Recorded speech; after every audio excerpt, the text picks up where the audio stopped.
One of the things that I love about your builds, Adam, is that there is an attention to detail and a custom feel to every single room in the plans or the homes that you build. I mean, I think the reality is on its face, if you were to look at any mix of new construction, as long as it's kind of in the same neighborhood and the same relative price point, from a bird's eye view, they're going to look very similar.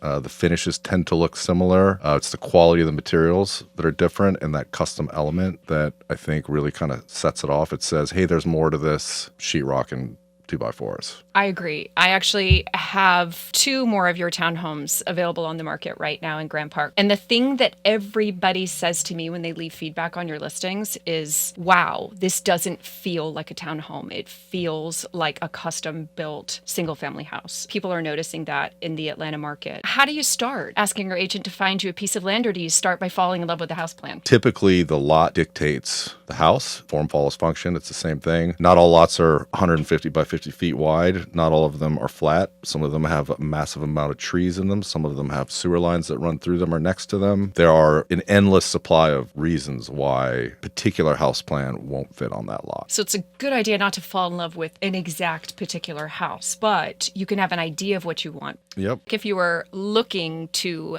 build custom, semi-custom, would you say there's a difference between the 2 of those? So you have spec construction, which is a investment property that's built to sell on the open market. You've got semi-custom, which is basically the same house, but it's got a couple of interchangeable things like finishes. You know, the client can pick out their own tile. They can pick out their own cabinets, their own countertops, their own paint colors. But it doesn't go much beyond those finishes. Everything else is just dictated by the build. Fully custom is where the client wants to lean in on every single detail and really drill down into everything. That is a different animal than a semi-custom, which is a much different animal than a spec house. Okay. You're so transparent. I want to point out that even when you were at the build process, you have this phenomenal client portal that you allow clients to log in. Can you tell a little bit about how that works? Because I was so impressed by it. Essentially, what we've done is we've broken the construction of a house into 12 phases, 50 to 60 action items inside of each phase. Phase 1 would be land due diligence, like identifying the lot and then finding out, okay, it's zoned for this, you can do this. So the phases go through all the phases of construction, essentially. And we're using it real time on job site. Open their iPad and they say, okay, foundation is installed, waterproofing is done. We'll have pictures of foundation inside that portal, and there will be a time and date stamp and who signed off on it. So that way the client could be anywhere in the world, could log into the portal and say, oh, they did that today. Instead of having to call me or send me an email, which is fine to do,